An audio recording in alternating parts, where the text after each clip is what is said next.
ini akan masih sama dengan tahun-tahun sebelumnya, di mana selama 2 tahun lebih ini isu nasab itu masuk ke lorong-lorong sosiologis masyarakat umat Islam Indonesia, khususnya kalangan Nahdlatul Ulama.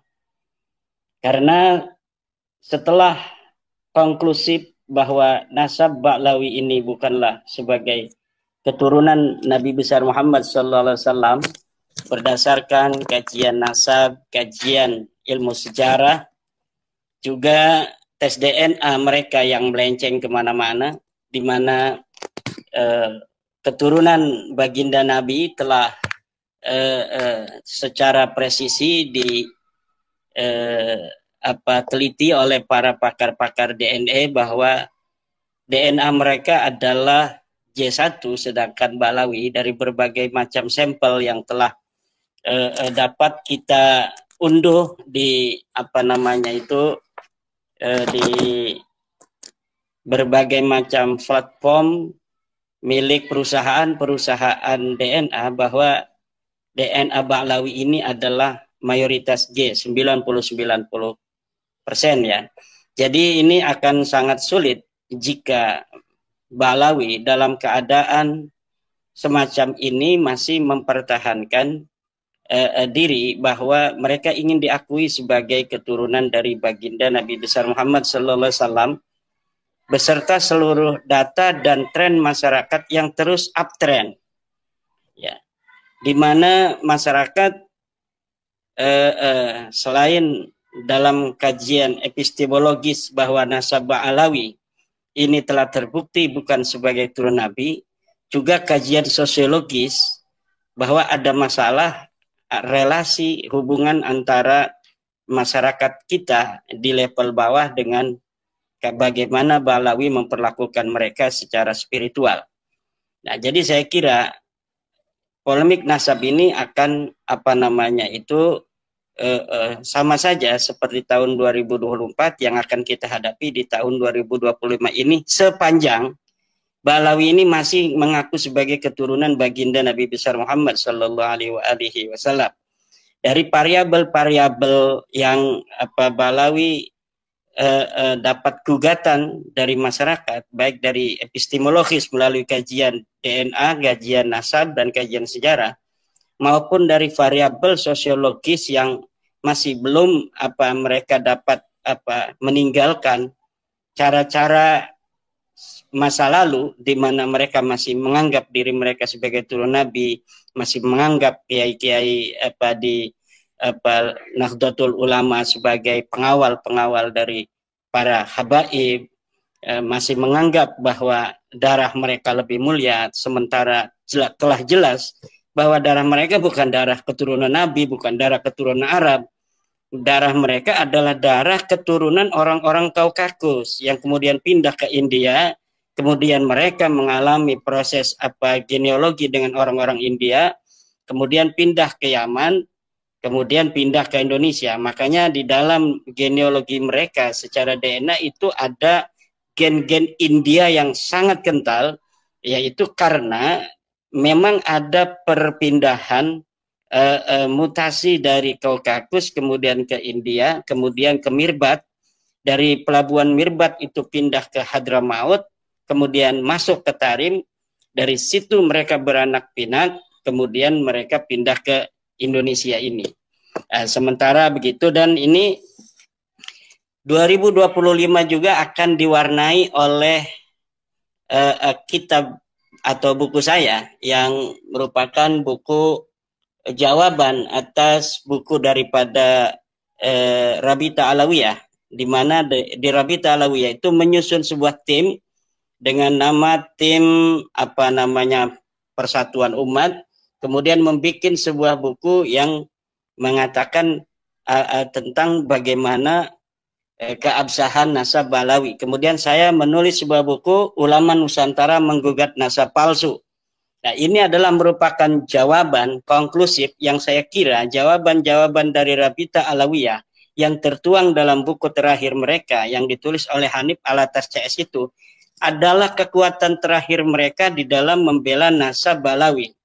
Dan telah saya jawab seluruh hal-hal yang sangat signifikan yang ada di dalam buku Hanif Alatas CS itu, ya, di dalam buku saya Ulama Nusantara menggugat nasab palsu ini. Jadi saya kira hal-hal yang dianggap cukup urgen yang ada di dalam buku Hanif Alatas CS itu telah mendapatkan bantahan secara epistemologis di dalam buku saya ini. Maka untuk para akademisi sangat layak buku ini untuk dikonsumsi sebagai perbendaharaan di dalam bagaimana nanti memberikan sebuah penilaian terhadap polemik nasab yang selama ini terjadi.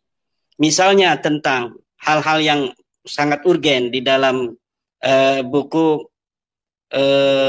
keabsahan nasab yang ditulis oleh Rabita Alawiyah itu adalah tentang bagaimana buku itu menggugat nama Ahmad bin Isa yang telah saya berikan sebuah narasi berdasarkan data yang saya temukan di dalam kitab At-Tusi bahwa Ahmad bin Isa pada 234 Hijriah itu berada di kota Suria di pinggir kota Madinah.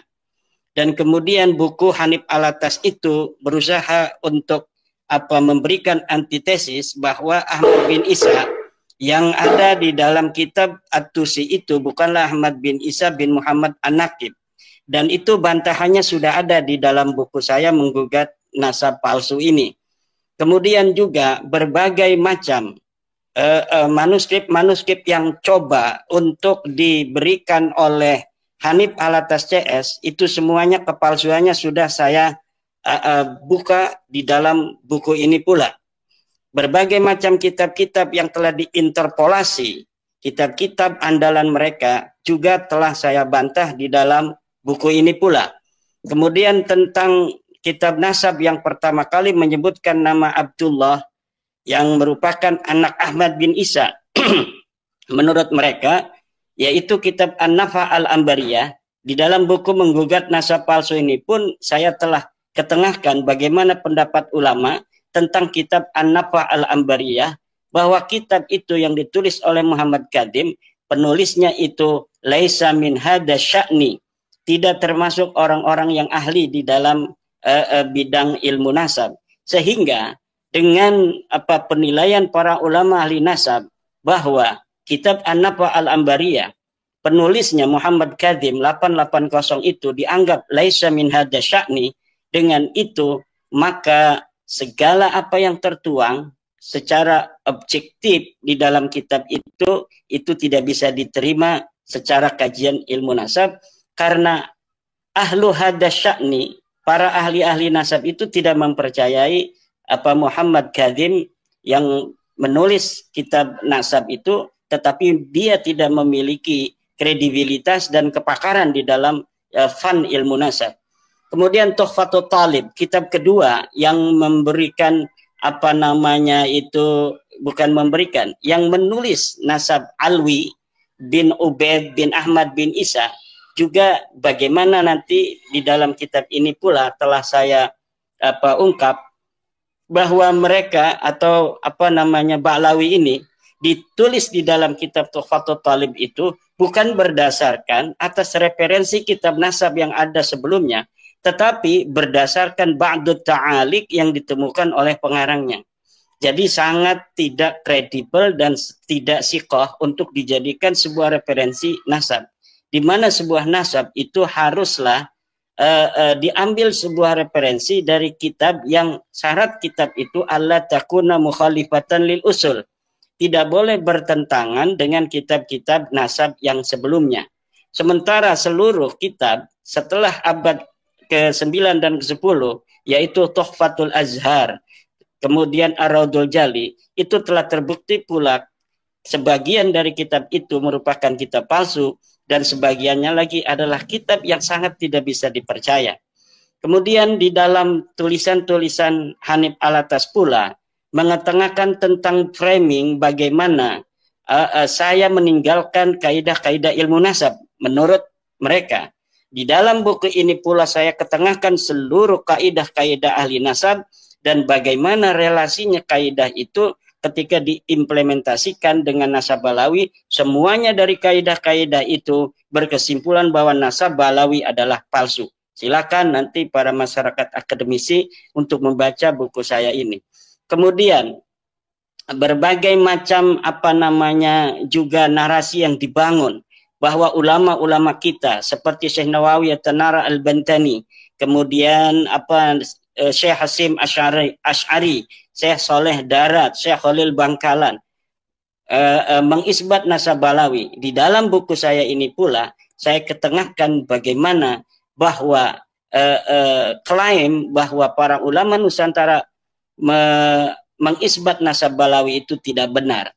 Jadi nanti 2025 ini Mas Yusuf ini akan masih dipenuhi oleh bagaimana bantahan-bantahan yang akan diberikan oleh Hanif Alatas CS terhadap buku saya ini.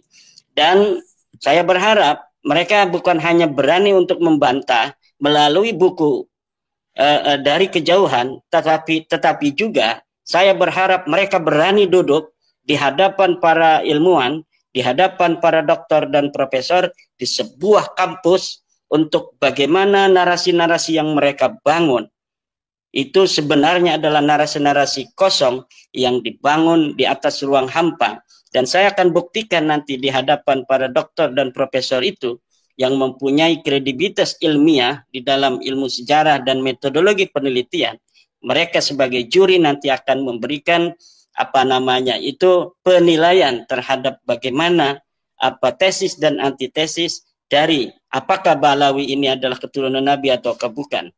Tesis saya yang menyatakan bahwa Balawi bukanlah keturunan Nabi itu dibangun berdasarkan data-data yang kuat, yang data itu menurut saya adalah data final yang sulit untuk dibantah kecuali dengan kedustaan gitu. Nah, itu juga nanti 2025 akan dipenuhi dengan penolakan-penolakan masyarakat terhadap klan-klan Ba'alwi. Bukan hanya dari selama ini yang kita kenal dari golongan Ba'alwi yang memiliki track record, misalnya sebagai orang-orang fundamentalis seperti Rizik Syihab, Bahar Smith dan lain sebagainya, tetapi juga terhadap tokoh-tokoh seperti Lutfi bin Yahya, Syekh Assegaf, dan lain sebagainya. Tokoh-tokoh yang selama ini relatif dekat dengan kalangan NU, berbarengan dengan kesadaran masyarakat yang begitu tinggi terhadap nilai-nilai kebudayaan, nilai-nilai jati diri bangsa mereka sebagai bangsa Nusantara. Ini juga akan dipenuhi hal-hal yang berkaitan dengan tokoh-tokoh Balawi dari golongan yang selama ini dekat dengan NU pula. Seperti kemarin bagaimana penolakan Syekh bin Abdul Qadir Assegaf di Tulungagung, kemudian di Demak, kemudian di Banyumas, kemudian terakhir itu di Banyuwangi. Nah, penolakan-penolakan ini walaupun tidak sampai kepada di stopnya acara itu di beberapa tempat, itu mengindikasikan bahwa masyarakat sekarang sudah memiliki penilaian yang minor terhadap orang-orang yang selama ini pun dianggap dekat dengan NU dari kalangan Balawi. Saya kira ini tidak akan jauh-jauh dari hal-hal seperti itu nanti dari 2025. Terima kasih. Siap. Soal tes DNA, saya tuh nggak punya kredensi soal tes DNA, dan siapapun yang bicara soal DNA yang beredar di YouTube, saya jamin tidak ada yang punya kredensi tentang DNA. Maksudnya tidak punya kesarjanaan untuk bicara tentang DNA itu nggak ada. Saya pun nggak punya. Tapi saya bisa nggak membaca haplogroup? Saya bisa, karena saya punya kredensi paling tidak itu diploma tentang statistik. Tentang yang tadi Azmat Khon, bukan saya yang membatalkan, saya cuma membaca haplogrupnya saja. Jadi kan bisa statistik. Siapa yang tanya tadi mana? Bisa statistik? Nggak bisa. Ada yang bisa statistik? Tapi nggak ngacong. Gini, haplogroup itu ada dua. Anda ngaksesnya di dua hal. Yfull, yfull.com sama Family Tree DNA. Itu ada project Ba'alawi, ada Hasani. Ada yang ketahuan akhirnya beberapa haplogrupnya itu kan beliau sendiri yang mendeklarasikan. Bukan saya itu yang membatalkan. Akhirnya haplogrupnya itu nggak nyambung. Gitu. Sikap saya terhadap tes DNA seperti apa? Nah, setelah saya membaca dengan sangat dalam semua haplogroup di Weiffel sama di Family Tree DNA, saya menilai kalau ihtimalnya terlalu banyak daripada ini maktuk. Ini bisa sangat sahih, itu nggak bisa. Karena jika jenengan itu ngetes, banyak outlier yang seharusnya dia keluarga tapi ternyata haplogrupnya itu di luar dari klan di sana. Ada yang seharusnya tidak dari sana, tidak masuk klan itu tapi ternyata masuk di sana. Bahwa perkataan Yordania udah tes DNA, saya nanya ke kesultanan lah, mungkin stafnya sana bisa disebut, gak ada yang tes DNA itu. Dan satu lagi yang paling penting, Anda itu bisa mengaku Assegaf, Hasani, Husaini di Family Tree DNA dan tidak ada gugatan di sana. Self assessment saja. Anda bisa mengaku sebagai keturunan Genghis Khan, keturunan Sunan Giri, keturunan siapapun Sunan Kalijogo, ngaku di sana itu boleh. Dan haplogrupnya tetap keluar dan bisa direduksi sampai ke atasnya. Saya belum bisa mempercayai tes DNA itu sebagai tools biologis yang bisa dipakai untuk mendeteksi 1.500 ke atas. Tapi untuk 5 sampai 6 generasi bisa. Dan dari sana saya udah tes DNA jauh sebelum ada Kiai Imad. Dan dari sana saya punya relatif di deket-deket sini ternyata. Relatif apa? Saudara dari tes DNA dari 5 generasi ke atas itu saya bisa ketahui. Karena haplogrupnya itu orang yang punya akun bisa dikirimi email, bisa dikontak. Nah, pertanyaan selanjutnya, kitab-kitab yang membatalkan Ba'alawi, Tahdzibul Ansab, itu bukan Ansab, tapi Sin itu, Ansab. Itu kitab dikarang oleh Al-Ubaidili yang wafat sekitar 435 itu enggak membatalkan, hanya tidak menyebut gitu. Saya tuh bingung memberikan penjelasan ketika tidak disebutkan terus dimaknai, dimafhum sebagai ini tidak ada, itu saya agak bingung gitu. Harus dengan pahami dulu ya, dulu itu tidak ada dukcapil, tidak ada pengadilan, nggak ada catatan administrasi, nggak ada KTP. Anda cek di Tahdzibul Ansab, keturunannya Ahmad Al-Muhajir, bukan nih, Ahmad Al-Muhajir berarti Isa Ar-Rumi itu ada 28 saja yang disebut. Mungkinkah seseorang yang memiliki istri lebih dari 4 karena ada meninggal, punya anak cuma 28, mentok 28. Cek, ada yang buka kitabnya, saya ingat betul itu, Isa Ar-Rumi di Tahdzibul Ansab itu cuma ditulis itu 28. Kalau cabangnya ditulis itu 32. Gimana itu bisa disebut kitab yang Ihatoh itu gimana, yang Mukhid itu gimana, yang menuliskan semua data administrasi itu gimana. Al-Majdi juga sama. Keturunannya Isa Ar-Rumi dituliskan, mentok itu 42. 42. Keturunannya maksudnya. Sampel, jadi dulu kan pakai metode musajar. Jadi misal Gus Umar, di antara keturunannya Gus Umar adalah Fulan bin Fulan bin Fulan bin Ahmad bin Umar. Makanya kita bisa tahu Gus Umar punya anak bernama Ahmad, tapi dari cucunya. Itu metode musajar namanya. Lawan kata dari musajar apa? Wah, saya tuh kecewa kalau Prof Kiai Imad tadi gak ngerti metode nasab itu. Lawan metode musajar itu apa kira-kira? Ada yang Prof Kiai Imad tapi mengetahui tentang itu? Mabsud namanya. Mabsud itu Fulan punya anak A, B, C, D. A punya anak E, F, G, H. Itu pakai mabsud. Kalau musajar itu Fulan punya anak dari Faqibuhu. Di antara keturunan dari Gus Umar adalah Fulan bin Fulan bin Fulan bin Ahmad bin Umar. Itu pakai musajar.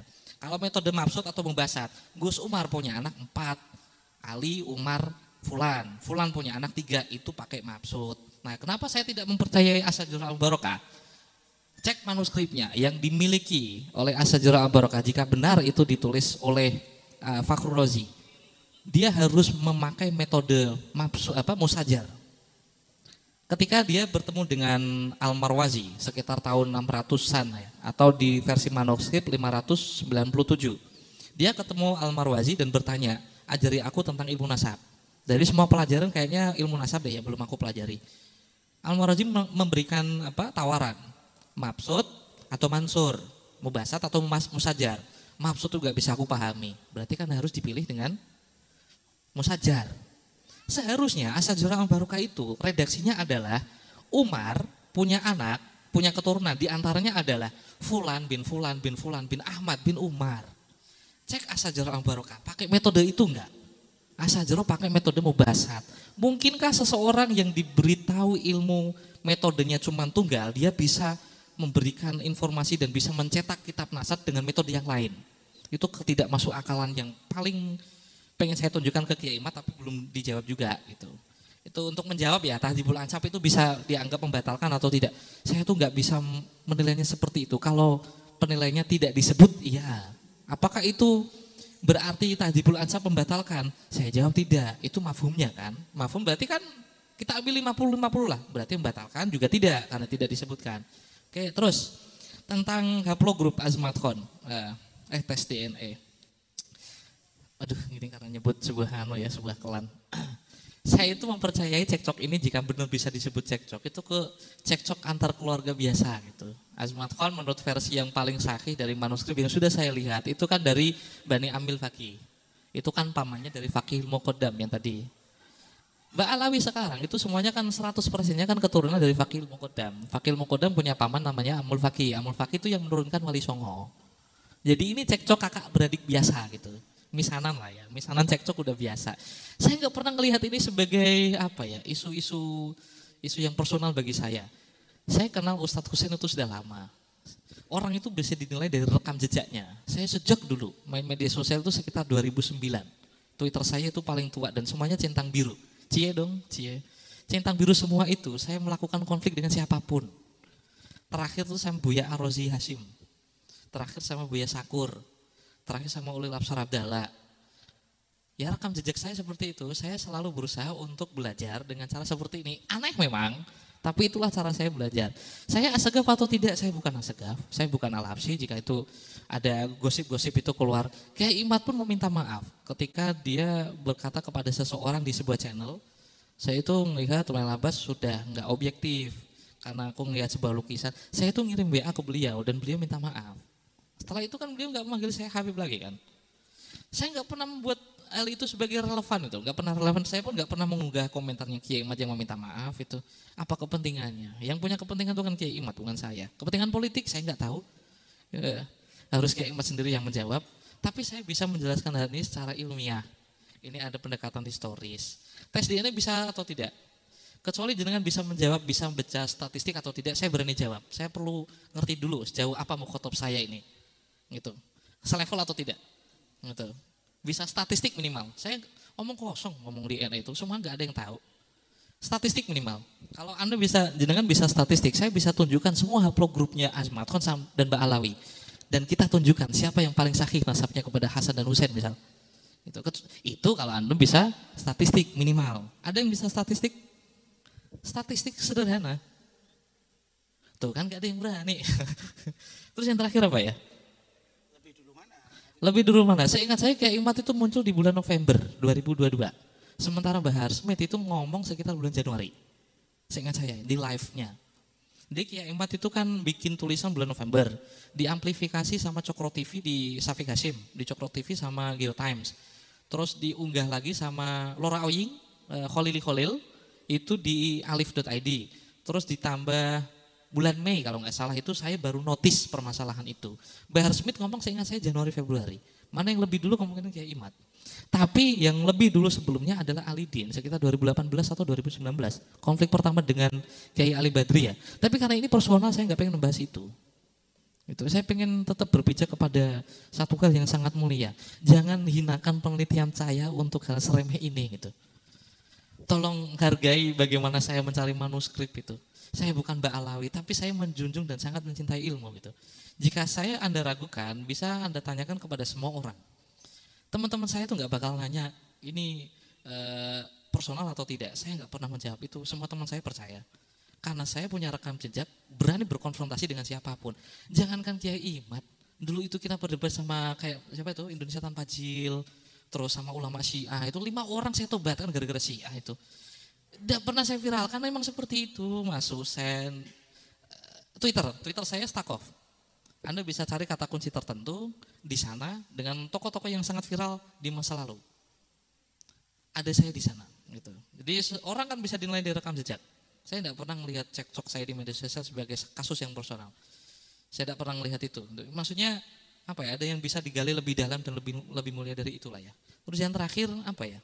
Yang Azmatkon tadi ya, saya butuh lawan bicara yang apa ya, equal dulu ya. Statistik minimal. Nanti kita bicarakan sahih atau tidak gitu. Kalau enggak nanti saya monolog. Saya menjelaskan ini jenengan enggak percaya. Kalau jenengan bisa statistik kan bisa mendebat gitu loh, paling enak gitu. Tapi kalau misalnya nggak ada, ya udah. Nggak saya jawab nggak apa-apa gitu. Yang tanya DNA mana? Jenengan ya?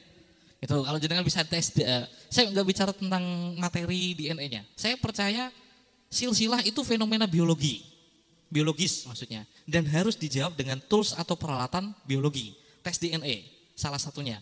Tapi karena silsilah itu ditulis namanya oleh orang di masa lalu mencatatkan namanya di sana, makanya ilmu sejarah itu masuk.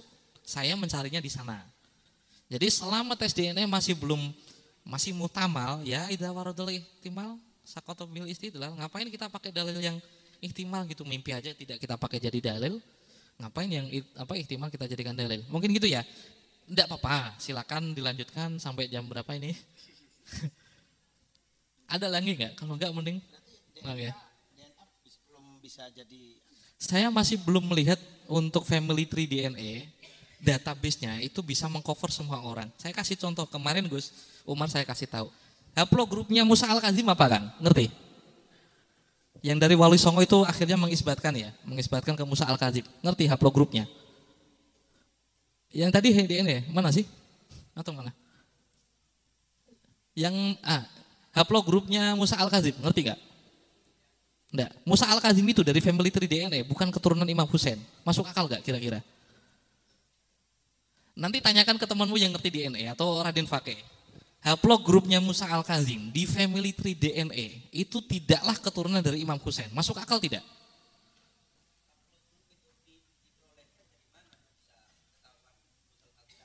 Jadi reduksi ya, jadi gini, keturunan semua orang yang mengklaim bahwa dirinya itu sebagai Bani A, klan A itu dites semua dan direduksi. Ada satu komponen yang mirip, makanya keturunannya ini harus punya komponen yang mirip gitu. Haplogrupnya memang sesuai dengan kesepakatan asosiasi DNA internasional. Itu. Yang bikin aneh itu database-nya ya.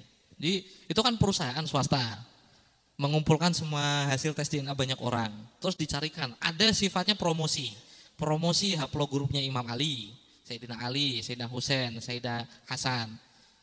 Ini yang paling fatal. Itu rencana di pertemuan nanti di Jakarta itu mau saya omongkan. Anda tanyakan kepada teman antum yang ngasih bocoran bahwa saya membatalkan nasabnya Azmat, itu enggak. Itu yang batal bukan saya, itu haplogrupnya itu meleset. Itu. Kalau itu mengisbatkan kepada Musa Al-Kazim, cek Anda sekarang, tanyakan kepada orang yang ngasih bocoran itu, Musa Al-Kazim di family tree DNA bukanlah keturunan Imam Husain. Masuk akal atau tidak? Ya jelas tidak masuk akal. Berarti kita membatalkan semua cerita sahih tentang Musa Al-Kazim dong, ya. Musa Al-Kazim ngerti Kang? Musa Al-Kazim itu siapa? Musa Al-Kazim, anak dari Ja'far As-Shadiq. Itu keturunan Imam Husain itu. Tapi kenapa di haplogrupnya bukanlah keturunan Imam Husain? Ada teman dari Azmat Khan di sini lemparkan isu itu ke sana. Saya jamin nggak bisa jawab. Karena data itu real time dan itu sahih bukan keturunan Imam Husain. Itulah yang bikin saya kecewa kemarin. Kenapa kok langsung mengisbatkan ke Musa Al-Kazim itu loh. Karena haplogrupnya kan juga bermasalah. Tapi karena ini dalilnya juga bermasalah, ya nggak bisa saya pakai sebagai dalil gitu. Yang pasti Musa Al-Kazim bukanlah keturunannya. Dan ada beberapa haplogrup yang Bani Qatadah tadi dan juga Filaliyin bukan menjadi Husaini dan Hasani, kan aneh gitu. Bani Qatadah tadi yang saya kasih tunjuk, Musa tadi, itu haplogrupnya bukan keturunan Imam Husain coba. Kecuali jenengan bisa baca statistik, saya buka. Tapi kalau enggak, ya saya kasih tahu info itu, tanyakan kepada orang yang bocorin. Saya tunggu nanti malam. Saya nanti malam naik kereta, apa jawabannya dari Naat misal. Gitu. Saya itu kenapa enggak meneliti Wali Songo? Mereka enggak terbuka kan. Mbak Alawi sangat terbuka. Di Jakarta itu saya disambut, manuskrip dikasih semua. Saya ke Pekalongan, ada orang nyebutnya ranji. Aduh, itu istilah apa ya? Kayak tong gitu, tong kecil. Isinya itu manuskrip itu ternyata. Umurnya tua banget. Mbak Alawi ngasih tunjuk saya itu. Wali Songo enggak. Malah pada benci sama saya. Ya karena saya mendukung. Padahal setelahnya saya ngomong ke Kiai Hanan, dia pengen neliti itu Wali Songo. Enggak ada yang buka. Kenapa saya enggak meneliti Wali Songo? Dari mana? Lawang datanya itu saya enggak punya. Kalau Mbak Alawi saya dikasih. Ustadz Zaki, Maktab Daimi, itu ngasih. Saya ke Jakarta ketemu beberapa orang. Ada yang paling tua, sesepuh. Ini isbat nasab saya. Saya dikasih. Jadi silsilahnya saya tulis, saya lacak lagi, saya reduksi lagi, saya deduksi lagi, saya induksi lagi gitu. Mbak Alawi sangat terbuka. Ya mungkin khawatir nggak dianggap cucu Nabi mungkin ya. Mungkin ada seseorang yang meneliti silsilah mereka yang kebetulan itu isbat, ya mungkin terbuka gitu. Tapi kan saya juga mengisbatkan Wali Songo sebagai keturunan Rasul. Tapi sampai sekarang nggak pernah dibuka. Pertemuan pertama nanti dengan Wali Songo, Bani Wali Songo itu tanggal 26 nanti di Jakarta pada Suka. Ada pertemuan private yang kemungkinan saya tuh diundang untuk bertemu dengan Kiai Imad. Ini kisi-kisi sih. Itu. Ketemuan tanggal 27 di Banten itu gak jadi. Konon nanti ada skema kayak perang Badar. Wah, perang Badar jadi 5 lawan 5 kan itu saya. Siapa itu Hanif Alatas, menantunya Rizik Sihab. Terus siapa Gus Wafi Sidogiri, Kiai Kurtubi sama Maktab Daimi itu ngelawan Kiai Imad. Ini kayak jorok gitu, nggak asik gitu. Kayak debat-debat kayak gimana gitu loh. Kayak ngadu-ngadunya jelas banget gitu. Ini statement saya kebetulan nggak direkam jadi saya berani aja ngomong. Jadi gitu, kenapa saya nggak meliti Wali Songo? Karena nggak ada yang ngasih saya data. Saya pun Kiai Imad masih dicurigai. Kemarin sama Gus Fuad aja masih dicurigai gitu loh. Padahal ketulusan saya sebagai anak soleh itu kan ya sangat-sangat suhru wastifadoh ya gitu. Di Twitter itu saya sangat tampil sebagai orang soleh gitu. Teman saya nggak pernah meragukan saya itu. Ini kayak Ustadz Husen itu kenal lama itu. Dia bisa membocorkan kepada siapapun saya punya aib apa misal.